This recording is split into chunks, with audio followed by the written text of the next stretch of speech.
You are not bad with money. You were never bad with money.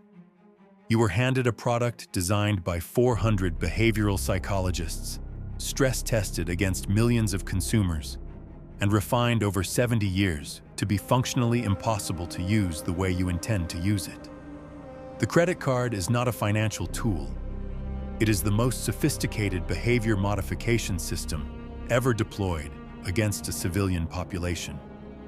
And the proof is not in the interest rates, which are painful enough.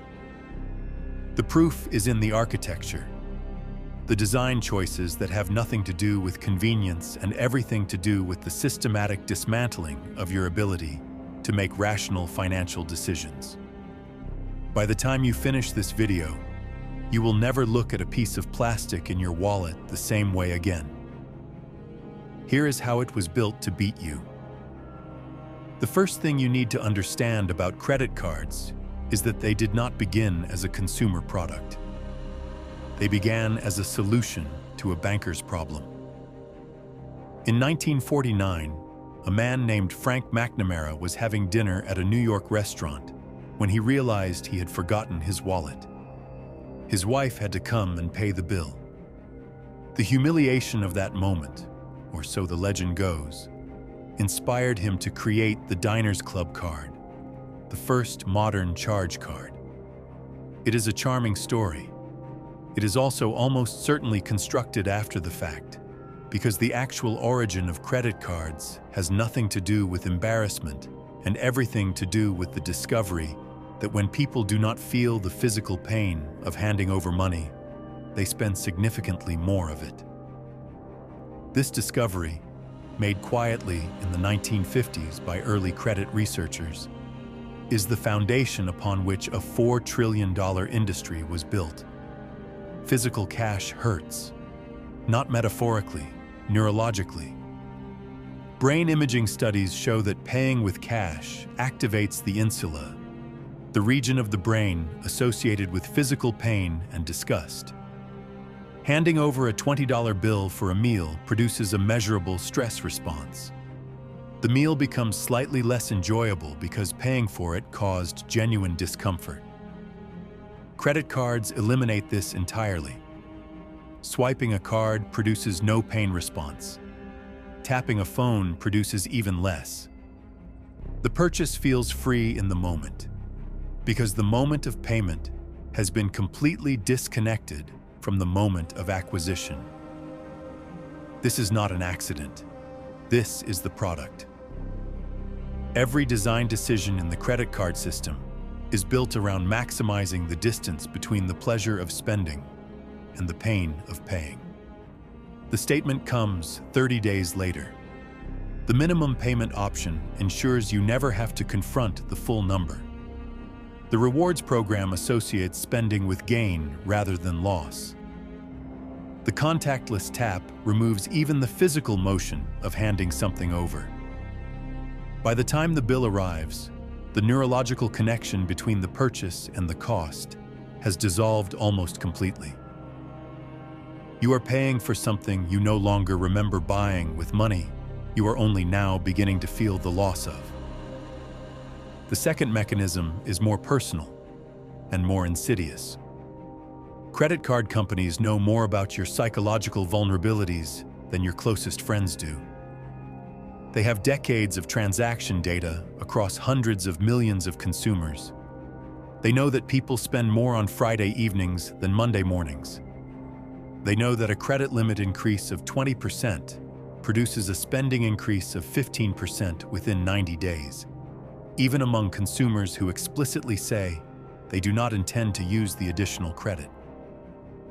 They know that people who receive rewards in the form of points spend more freely than people who receive equivalent rewards in cash, because points feel like a separate currency, disconnected from real money, even when they are mathematically identical.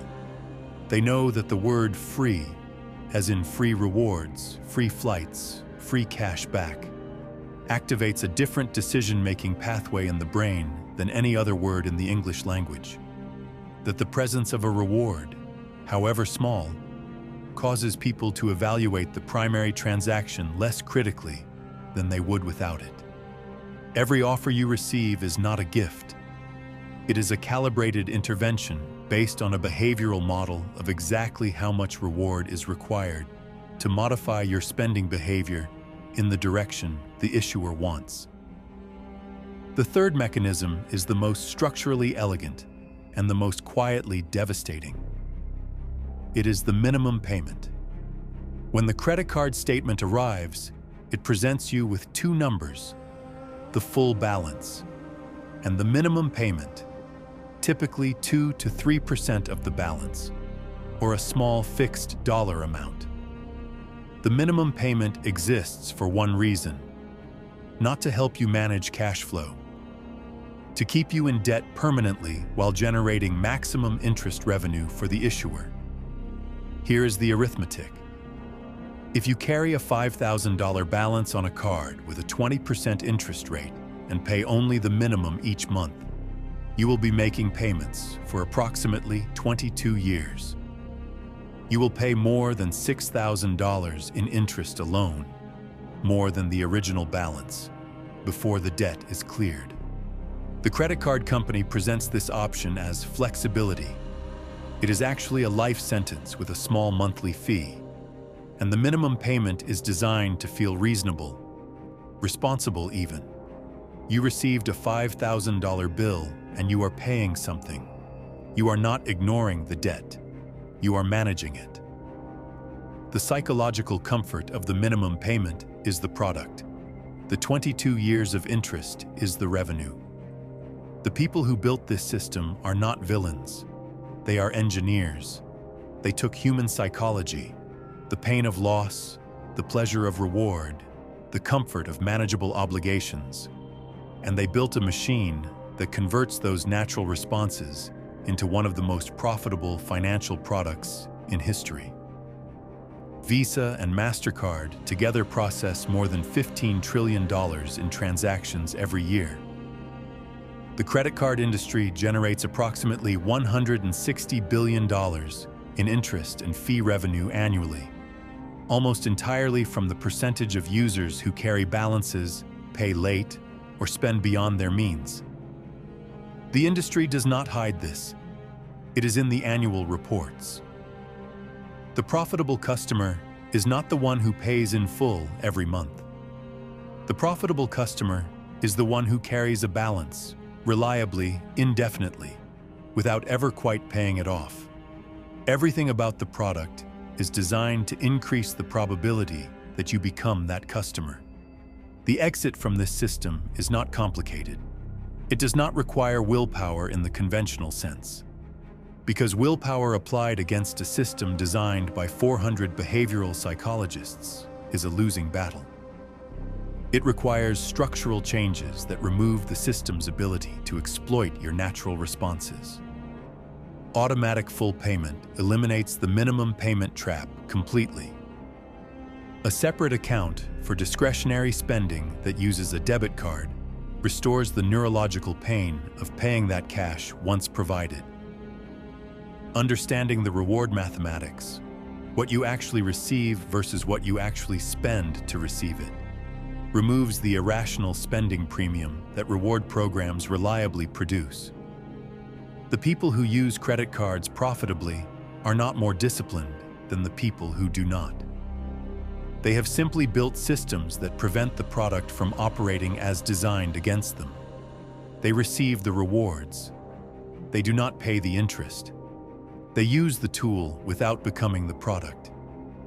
Most people become the product, not because they are irresponsible, because no one ever showed them the blueprint of what they were holding in their hands. You have seen the blueprint now. If this changed how you see the plastic in your wallet, subscribe. The next video will show you something more personal. The hidden tax that takes 40% of every dollar you earn before you ever see it, and the entirely legal strategies that the people who built this system use to pay almost none of it. The rules exist on both sides of every financial product ever designed. Stay silent, build quietly, and own everything you touch.